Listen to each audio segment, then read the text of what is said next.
Top of the morning to you. Welcome to our special coverage of the Russian invasion of Ukraine. I'm Olumide Macaulay. The headlines. Spokesman for the International Atomic Energy Agency says gunfire briefly halted convoy as it left the nuclear power plant, but there's no immediate danger. Russia presses UN Security Council on Nord Stream blast inquiry. Plus, UN chief hopes for positive outcome from Putin talks with African leaders on grain deal.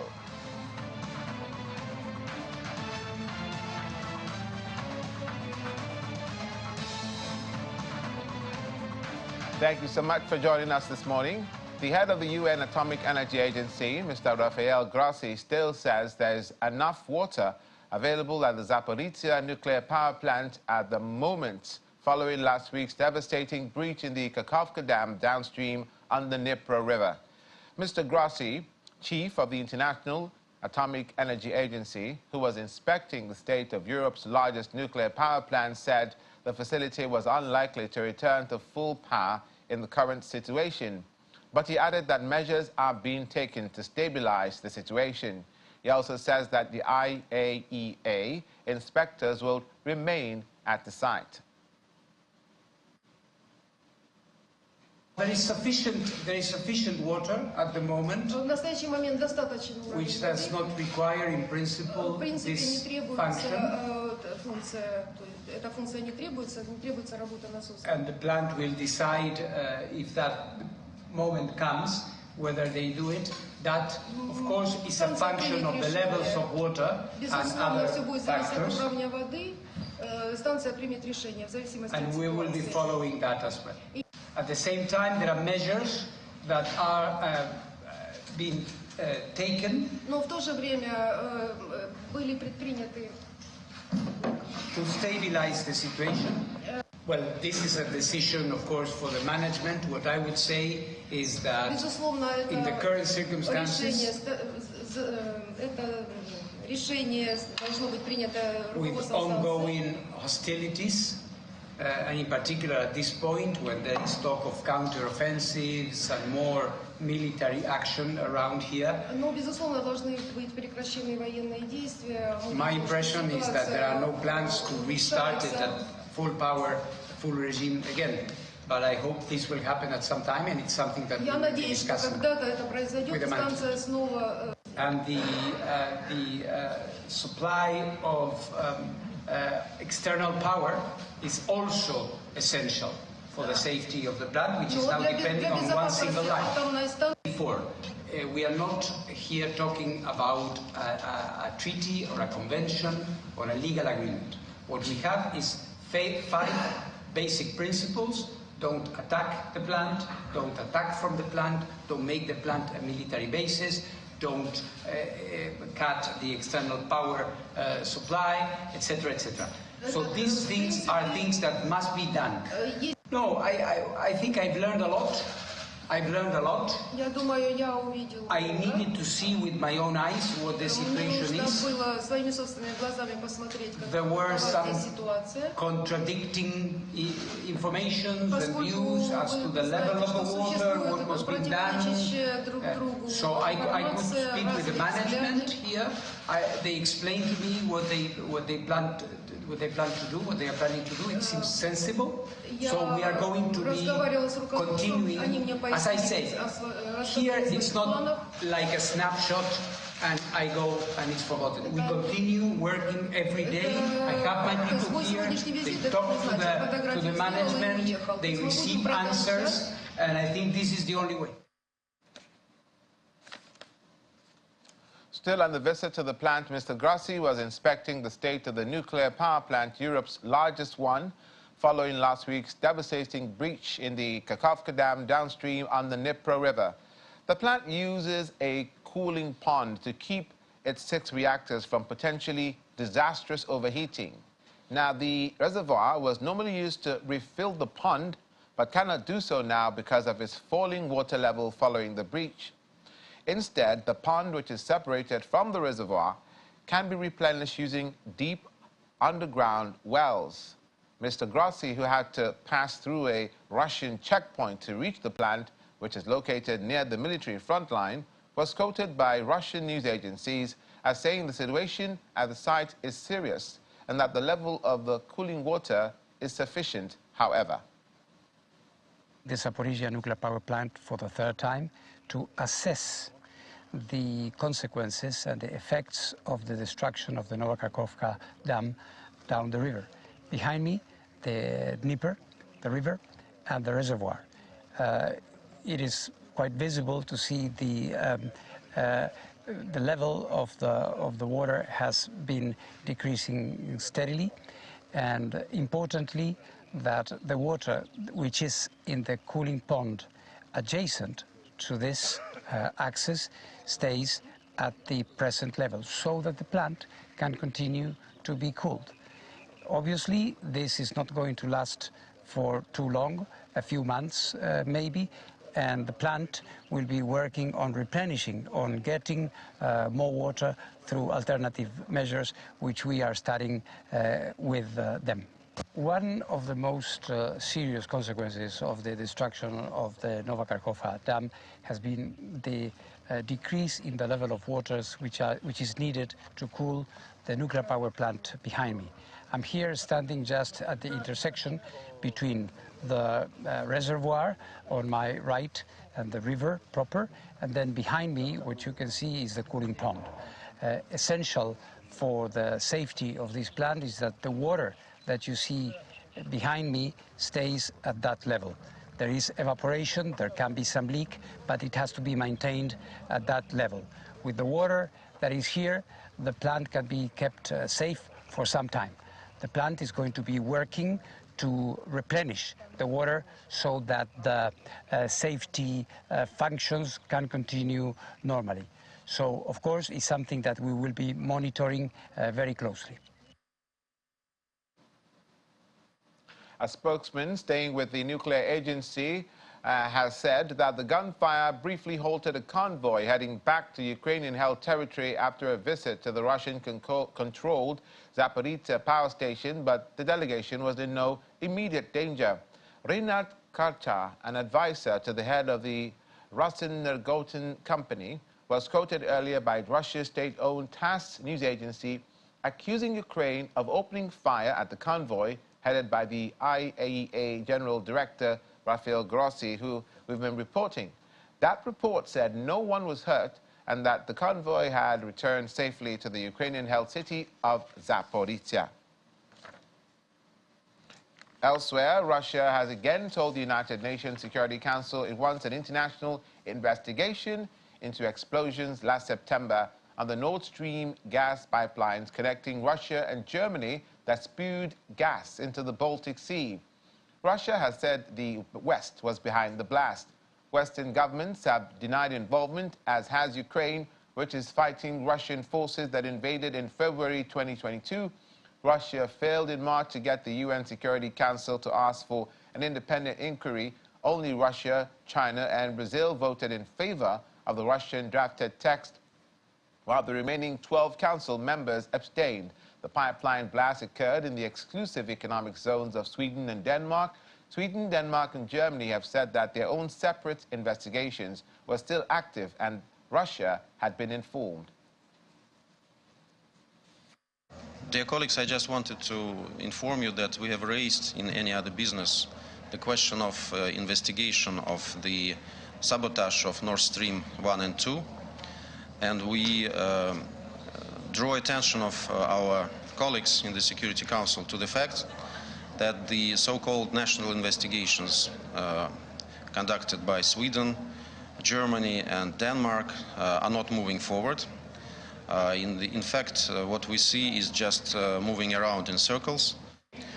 We stressed that this situation is absolutely intolerable for my country, that my country will do its best to pursue this cause, and we will seek international investigation and punishment of those who are behind this crime. We think that this is absolutely inadmissible, that perpetrators of such heinous crime, which directly affects international peace and security are not yet identified and prosecuted. That was... Sorry, you said you'll seek an international investigation. Does that mean, are you planning to put forward a UN resolution to do this? How will you do that? We recall the recent vote in the Security Council when 12 of our colleagues abstained. So we are now thinking about how we would pursue this course. Nothing is excluded in this regard. Ukraine's President Vladimir Zelenskyy is repeating calls for pathways to Ukrainian membership of NATO and the EU. Speaking in his nightly address, the Ukrainian president commended what he called a powerful resolution by the European Parliament calling on NATO countries to open a path for Ukraine to join the alliance over the conclusion of the country's ongoing war with Russia.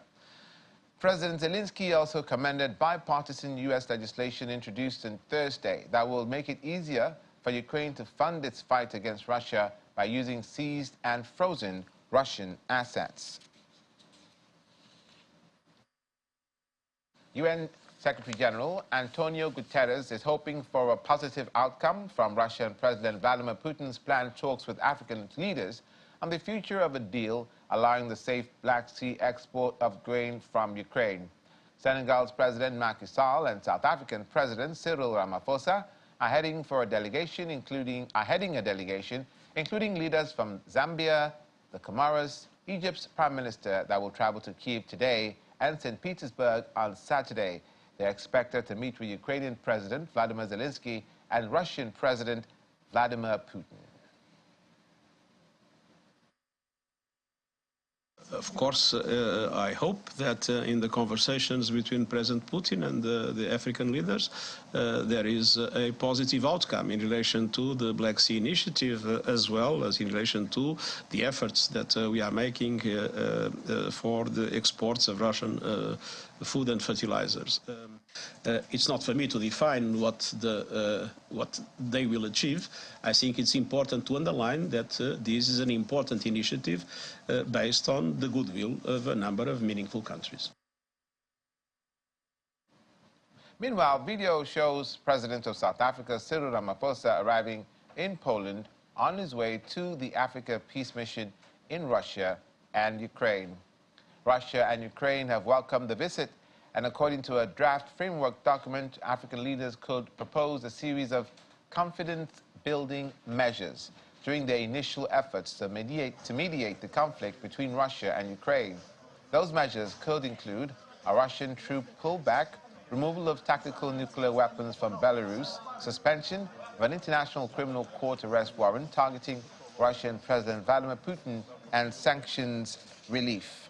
Now, a cessation of hostilities agreement could allow, or rather could follow, and will need to be accompanied by negotiations between Russia and the West, according to the document.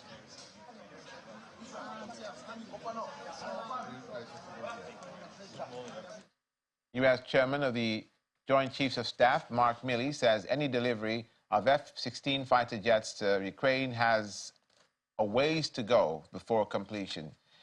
At a G7 meeting in May, U.S. President Joe Biden announced allies will be allowed to train Ukrainian soldiers on the U.S.-developed aircraft.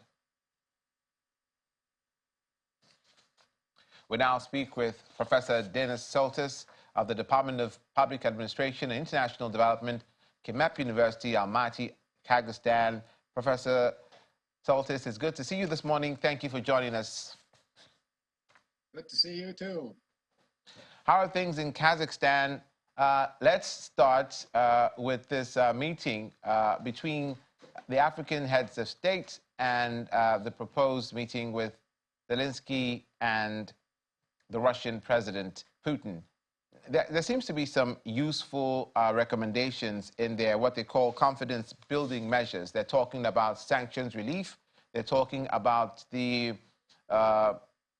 cessation or the stoppage of the International Criminal Court's warrant arrest on President Putin, so that will lead, and also pull out of the nuclear weapons from Belarus. Are these things that the Russians will consider, and is it something that is practical enough and doable enough for both sides to mull over? Oh, I doubt very much that Russia would agree to this, any of this, not the nuclear weapons, because that's their main ace, their threat. Sure, they would like to have sanctions relief. They might agree, it might be sympathetic to a pullback, which the Ukrainians would never agree to, because under Minsk 1 and 2, Minsk 2, Zelenskyy, there was a pullback discussed. The Ukrainians under Zelenskyy pulled back and the Russians did not. And the Ukrainian soldiers along this is in the Donetsk line back in 2019, 20 this was, took unnecessary losses. So the Ukrainians pulled back, the Russians did not. That's the way the Russians negotiate. Now, go on. There have been quite a few interesting, significant military developments that I would like to talk about today, if you would be interested. If the Russian military situation continues to deteriorate, and this is an open question, then maybe Russia would like to negotiate. The Russians would like a peace, but they would like a peace on their own terms, holding the territories that they have. Short of that, I don't think they'd be very agreeable. Is there any truth to the U.S. top military brass saying that the military commanders in Russia are in disarray at the moment? Well, they have been in disarray for quite a while. This is what some, famous American generals have noticed. There's first of all fragmentation among the official military. There's the army, there's the National Guard, there's the Federal Security Service, there's Putin's Palace Guard. Gazprom now has a private army. There are about 40 private armies. So this includes the Prigozhin's Wagner Group, the Kadyrovites, and at last count, more than 40 private armies being organized around by powerful oligarchs or territorial governors in the territories. And these incidentally had some at least rhetorical support from Putin, because Putin said, well, yeah, let's organize some territorial defense units. But I think these will be co-opted by sort of local powerful people, because sooner or later Putin will exit the scene, naturally or unnaturally, or in a political coup or not. And so already the powerful people, the oligarchs, the various heads of these factions are starting to position themselves very, tactfully so far for a post-Putin world, or having in mind, unpredictable things that might happen.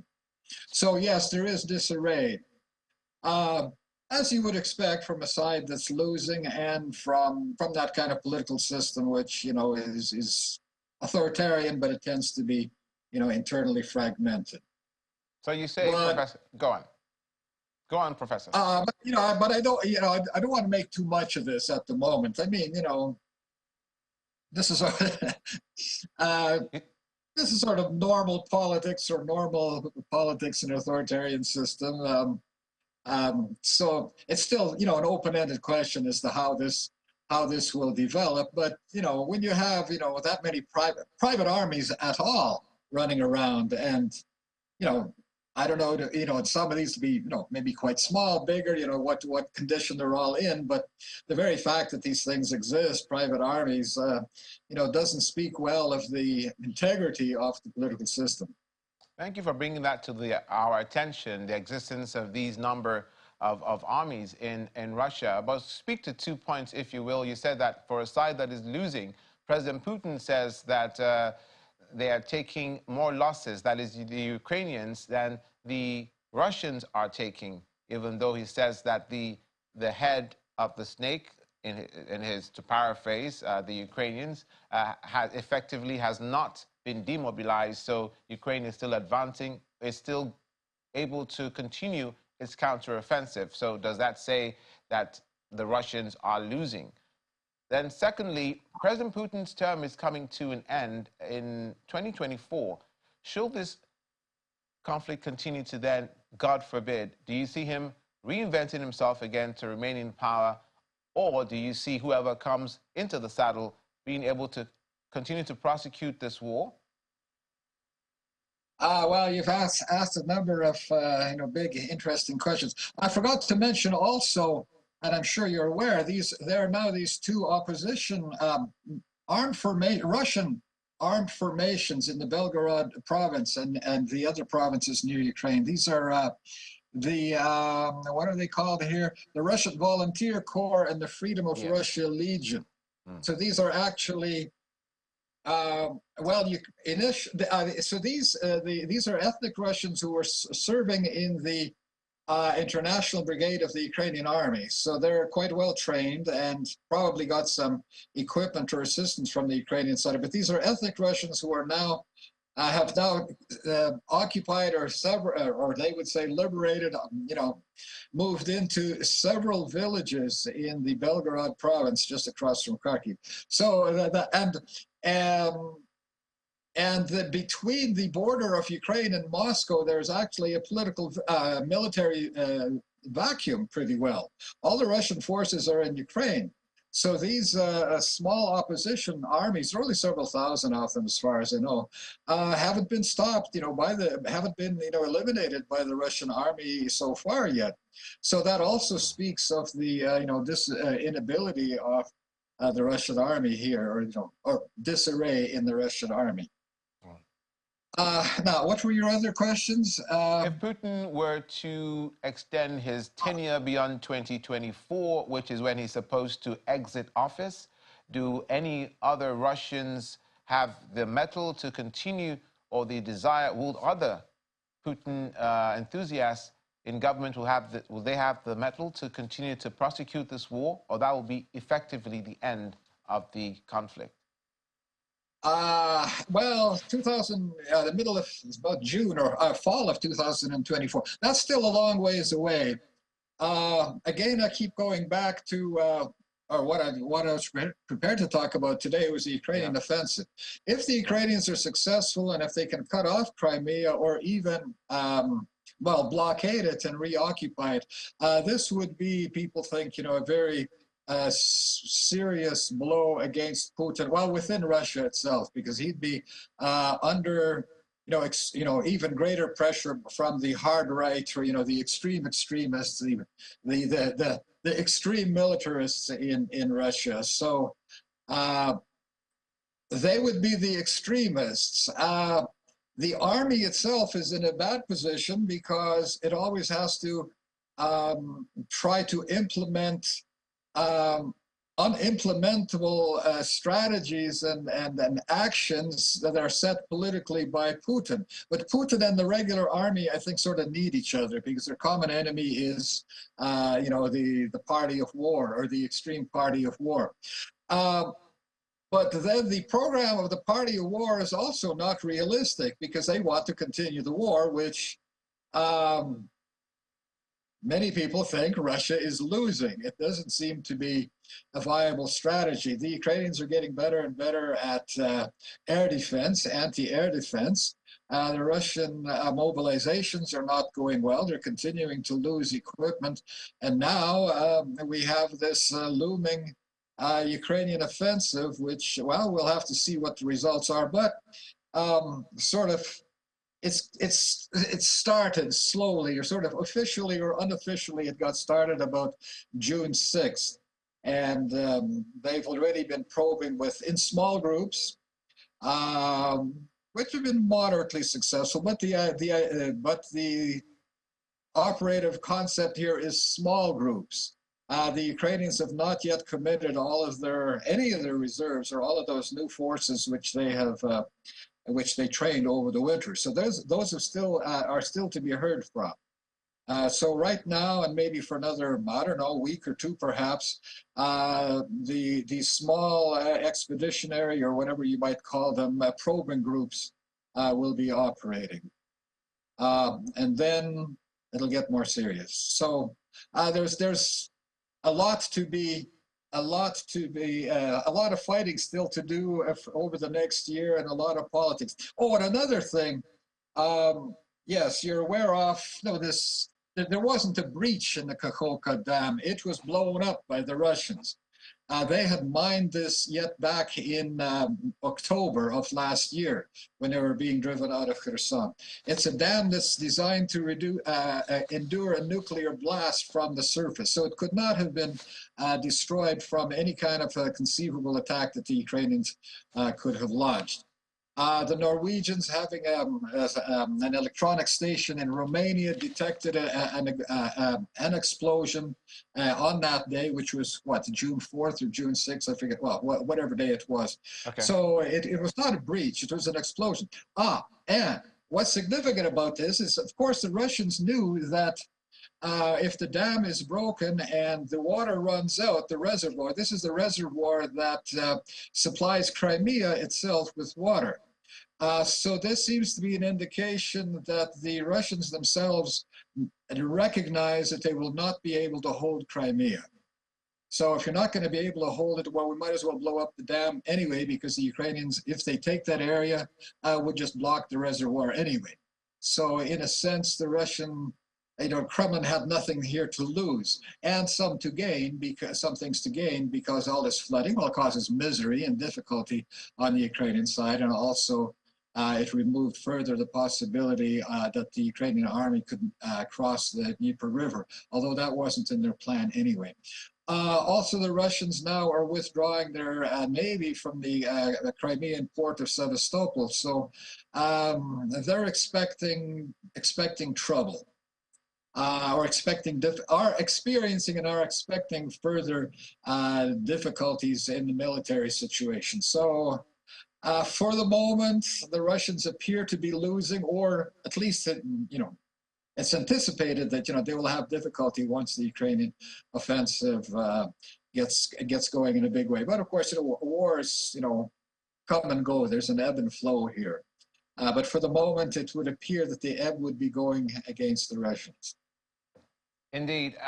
It seems you're focused on the counteroffensive of the Ukrainians. Let's stay there and see how much the Chechen leader Kadyrov's contribution could help the Russians and possibly dent the offensive against from Ukraine. He says that some Chechen fighters are now aiding the war on the Russian side, and they're in certain places, and he's as confident as saying that, you know how he is on social media, that those areas where the Chechen fighters are, the Russians have no need to worry that the fighters will repel the Ukrainian counteroffensive. Is this a worry for the Ukrainians, the input of the Chechen leader?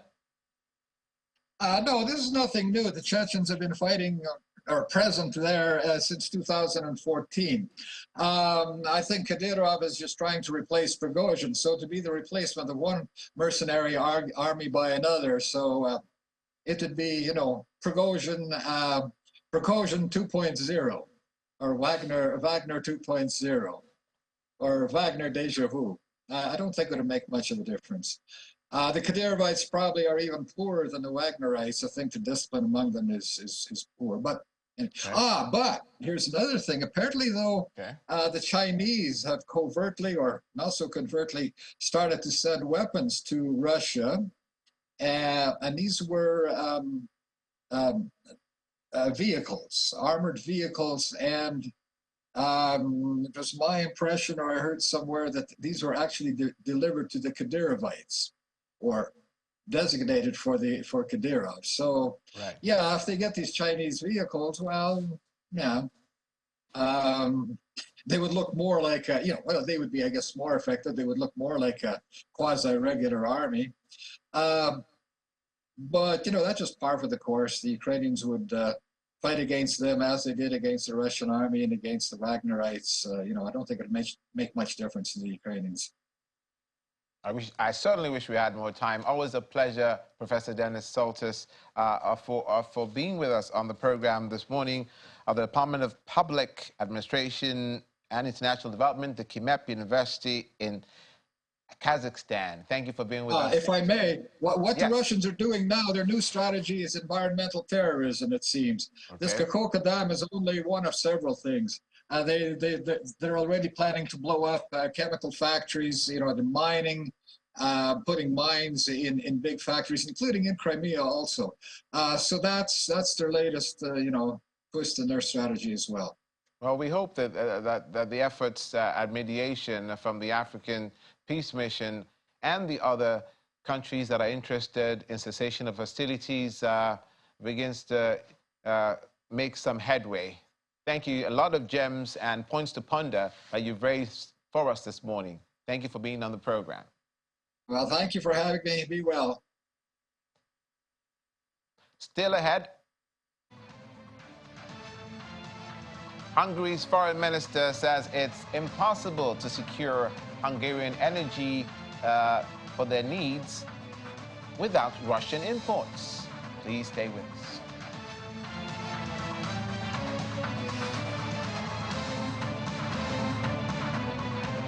Welcome back to our coverage of Russian invasion of Ukraine.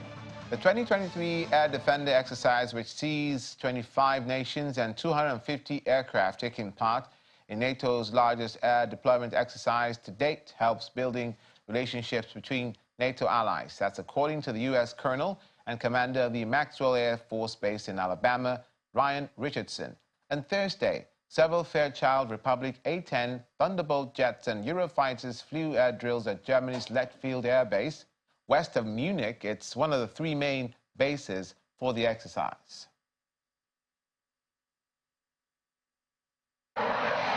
The main overarching goal is for us to be able to work together, train together, interoperate as NATO allies. So amazing opportunity for us coming from the Idaho Air National Guard to come over, fly in the European theater, get to interact with the German Air Force and NATO allies.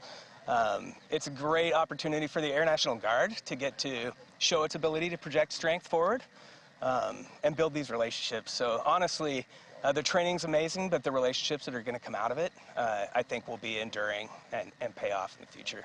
We're mostly training to kind of a close air support. So the A-10 role specifically is supporting friendly ground troops on the ground, but we're integrating with other fighters out there, working against things like air threats and ground threats. That's a more realistic scenario for the world that we live in today with the militaries that are developing. In my mind, there's two main challenges. Number one, even though the language is English, everyone has a different accent. So also air traffic control or controllers in America speak in very specific cadence of specific words, and they're different when you leave America. And so that is a little bit different here, so learning that and being able to work with that is part of it. The other part is the German airspace is a little bit smaller and a little bit more congested. As Ukraine's counteroffensive begins, Kyiv has the ability to recover and repair its damaged equipment and get it back into the fight, according to U.S. Defense Secretary Lloyd Austin. He was speaking after a meeting of the Ukraine Defense Contact Group in Brussels, Belgium. The top U.S. General Mark Milley said Kyiv is making steady progress in its counteroffensive, but outlined some of the difficulties in the effort. Milley, who is the chairman of the Joint Chiefs of Staff, was speaking at a news conference alongside Austin. The U.S. Defense Secretary notes that there will continue to be battle damage, but that the Ukrainian forces still have a lot of combat capability and combat power. The Hungarian Foreign Minister Peter Szijjártó said on Thursday during a visit to Russia that it is physically impossible to ensure his country's energy security without Russian energy imports. Speaking at the St. Petersburg International Economic Forum, he also says he expects in the next winter to be more difficult, taking into account more limited Russian energy supplies and the lack of any guarantee that the weather will be mild. We have the chance to discuss this extremely important issue, which is the energy security of Europe for the future. Because what you have asked from me was actually whether Europe is able, whether Europe is ready to ensure its own energy security. The supply of energy is neither ideological nor a political issue. The issue of safe supply of energy is a pure physical issue.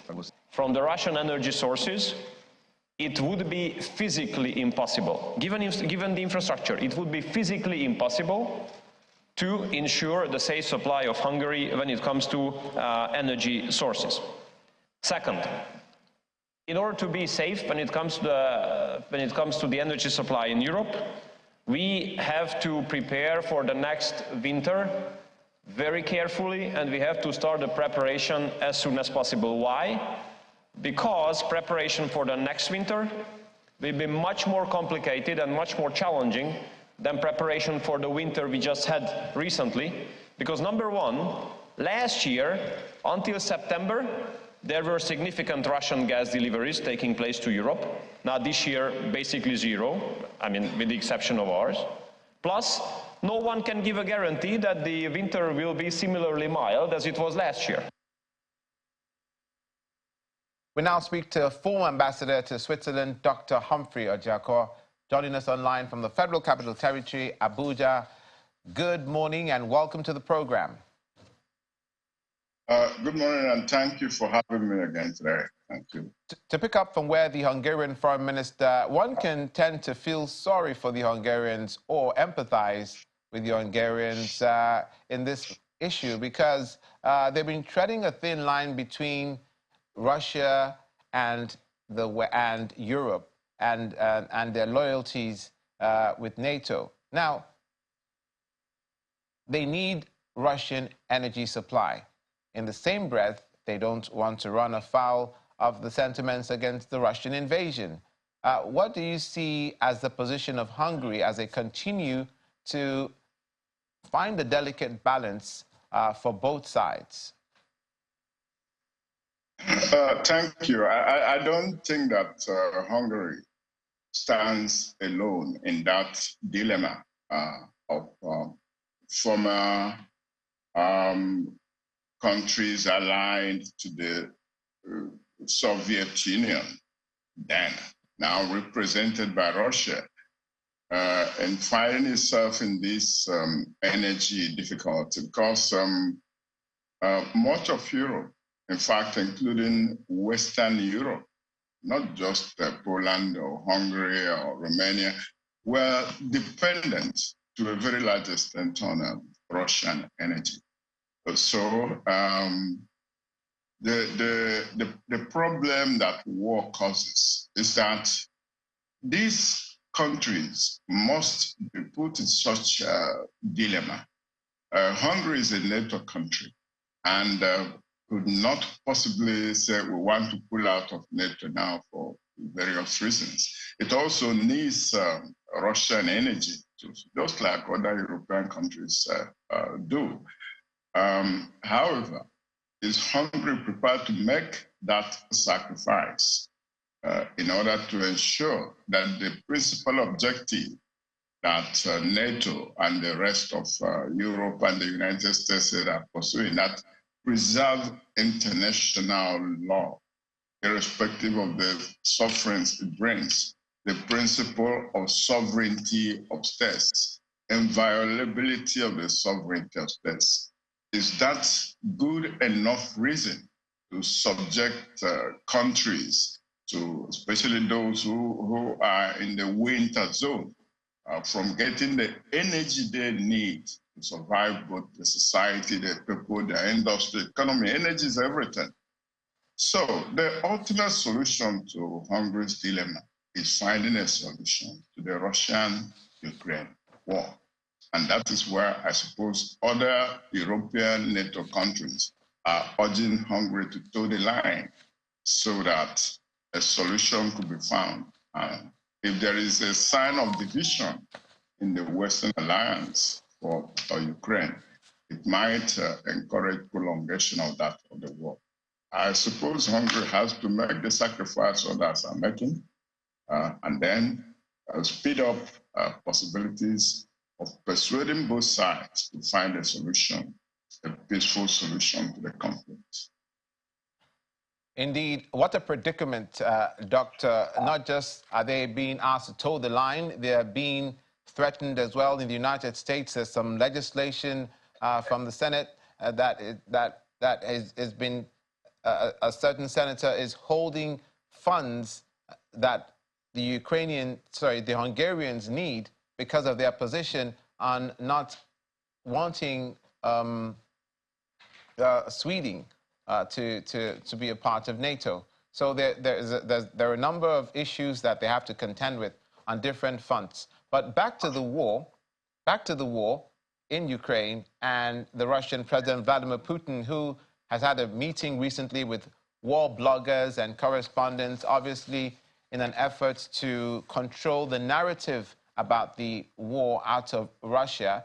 And he was asked a question as to whether he would respond to this Ukrainian counteroffensive with another offensive of his own, to which he did not say yes, neither did he say no.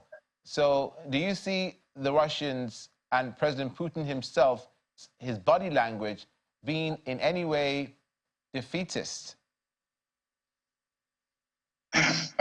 No, you know, Vladimir Putin is not just everyday's regular leader. He is not showing any signs of defeatism, but reality is reality. From the beginning, many analysts had predicted that if the war lasted more than 1 month, 2, 3 months, 6 months, Russia would be in definitive trouble. And that is coming to pass.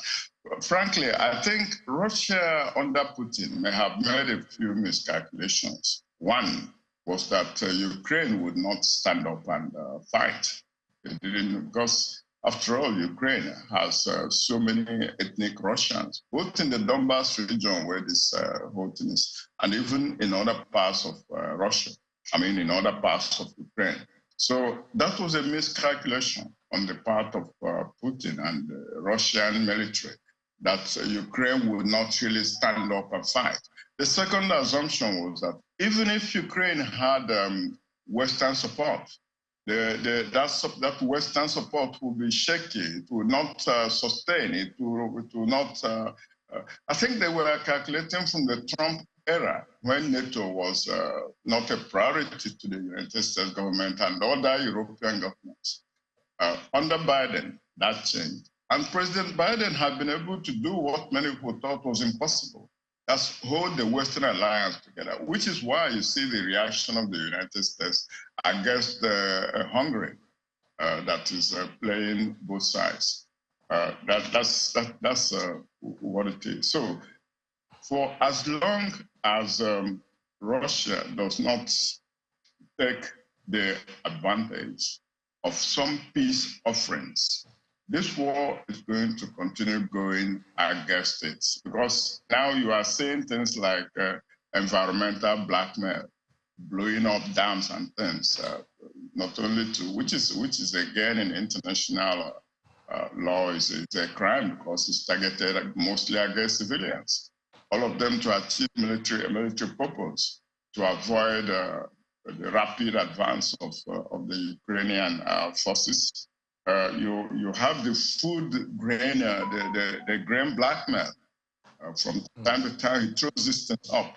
So I think, yes, contrary to what you expected, the war is not going exactly as Russia and Putin thought it would. And that is not good in the long run for the Soviet Union. That in itself portends a lot of problems, a lot of fears and anxiety for the international community itself, which is why this movement of tactical nuclear weapons to Belarus is a troubling to the world too, and to everyone. You know, blowing up dams, especially a dam that is of such huge strategic importance to the nuclear plant, Zaporizhia, for instance, and so on. That seems to be an act of desperation. So these are facts on the ground, facts in the field. So it's not a question of displaying some anxiety or defeatism, or it is facts on the ground. It is not going well for Russia the way it believed it would from the beginning. One of the key allies of the Ukrainians is the United States. I bring up this issue of the Jax Texera. The U.S. air guard, National Guard or military person who at the Pentagon has just been found guilty in the leaked documents case on an online chat room frequented by gamers where he disclosed sensitive national information. Now, Doctor, what came out of that investigation was that in 2019, this Teixeira fellow was admitted into the Pentagon. In 2021, he was granted security clearance, and now he's 21 years of age. So one can deduce how old he was in 2019 and in 2021 when he was granted security clearance. So for those who are of a more dubious disposition as to the United States' involvement in this war, time does not permit me to go further. But what do you make of this issue? Because he's just been found guilty, but many say that he's just a pawn in a larger game of international chess.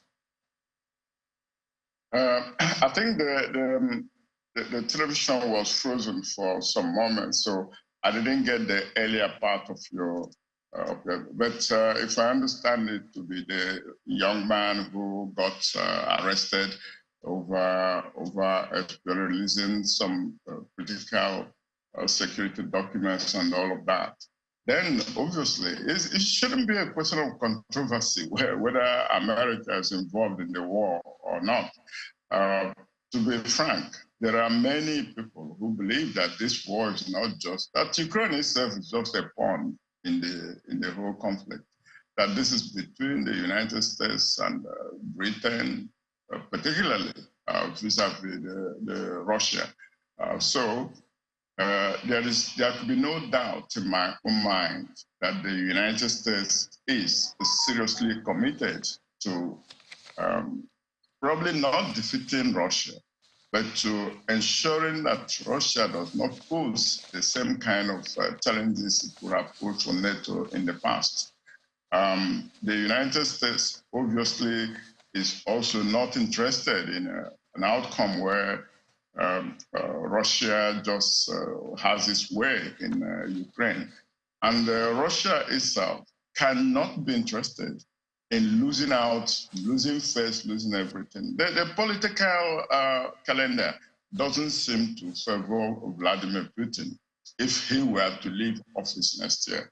This is why there is so much fear about the use of tactical nuclear weapons before if things start really going badly for Russia in this Ukraine. We hear it is just the beginning of the Ukraine offensive, and they are making small gains here and there.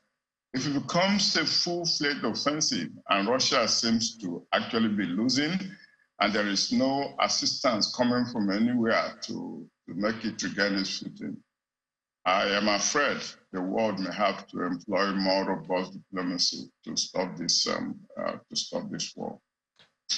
Thank you so much, Dr. Humphrey Ojiako, on your perspective on this conflict. Dr. Humphrey Ojiako is a former ambassador to Switzerland who joined us from the Federal Capital Territory, Abuja. Much obliged, sir. Thank you. Thank you so much. Now, to find how the world of business is being affected by the conflict and vice versa, our business correspondent, Ini John Mekwa, is here with a breakdown on business as it affects the war. Ini, good morning. Good morning. Good morning. Now, where are we to begin? Is it with the Financial Action Task Force meeting next week? Yeah. Where is that? What country is that? So they're meeting in Paris, okay. France, obviously, and this is an intergovernmental body that deals with countries, that help countries to fight, or they try to keep countries in check when it comes to financing terrorism and financial inappropriateness and all of that. And so they have this thing they call grey list. So if they feel that a country does not have strong enough laws to fight terrorism or financing terrorism or corrupt practices, then they put that country on that grey list. And what that means is other countries who want to deal with that country have to be extra careful or not deal with that country at all. So it's a global financial task force? Yes, it is, like a watchdog. On whose authority? It has about, I think, more than 200 members. So the countries form it, they come together and agree that we need to have this body to watch our backs. Right. You know, we have certain guidelines and certain laws to ensure that countries are following it. Nigeria is obviously part of that, but Nigeria is on the grey list now. Nigeria was placed on the grey list in February. Why? Because they observed that the laws in Nigeria are not strong enough to fight terrorism, terrorism financing, and, you know, financial crimes. You know, so Nigeria has been placed there since February. Nigeria and South Africa. Now, Russia was suspended that same February. South Africa was placed on the grey list. Nigeria was placed on the grey list, and the rand fell following that. Nigeria's naira does not respond anyhow, you know. But Russia was suspended, obviously, because of the war. Now they're having a meeting next week in Paris, and talks are that they want to put Russia in the grey list. So that means that for you to deal with Russia after it's been placed in the grey list, that means that, you know, you have to be more careful, or you do it at your own risk, or they remove Russia from that. Of course, Russia is one of the power nations, G7 and all of that. So they are part of the top countries controlling that. So they've already been suspended. Now, if they get more dents on that, it's of course something like investment in Russia and all of that may be more difficult. But Russians are saying that this is a political decision that is being touted at this time and is not really objective. Now, Romania, one of the sympathizers with the Ukrainians, is calling for a ban on imports of Ukrainian agricultural product, expanding the blacklist. Now, this is obviously because they had no choice. Their hands are tied. Their own people are suffering because of Ukrainian wheat and grains and all of that. Exactly, getting to their country. So Romania was the only one of the 5 neighbors: Bulgaria, Slovakia, Poland, you know, Hungary. They have already gotten the ban, and they've already activated it. But it seems since Romania did not activate it, since they don't talk about it, it seems a lot of the products are going to their own. And it's really affecting them. We'll be talking a whole lot about Poland. Poland has been the most vocal when it comes to this. Now, Romania is joining, and guess what? Romania is going even beyond the grains, because most of these countries, we're talking about just the grains. Romania is now adding honey and meat. Honey? Yes, honey and yes, it is. But I mean, you have an emotional attachment to honey. You do, right? Are you sure you're not Romanian? So, you know, they're asking that even though there's a ban that is supposed to end in September, I think September 15th or 17th or so. So they're asking that it be extended to December 31st. That's to block Ukrainian goods from entering these countries until the end of the year. Wow, so it's a situation where they were forced into that corner. Thank you, Ini. Thank you for having business me. correspondent Ini John Mekwa. Finally, a Ukrainian army sniper with a nom de guerre death says it's a miracle that he is still alive, as he took a break from fighting yesterday on the southeastern front line near Zaporizhia. In his words, when we were fighting, one does not live a long time. Everything depends on your luck, according to the 37-year-old sniper. He says his unit is under constant missile attacks at Zaporizhia southeastern front line. A rocket hit 150 meters away from him about 5 days ago. It tore their car to shreds. He calls it death. He's joined the sniper training on Thursday at an undisclosed location near Zaporizhia. The 36-year-old sniping instructor with the name nom de guerre Chechen says it takes at least 2 to 3 months to properly teach a sniper.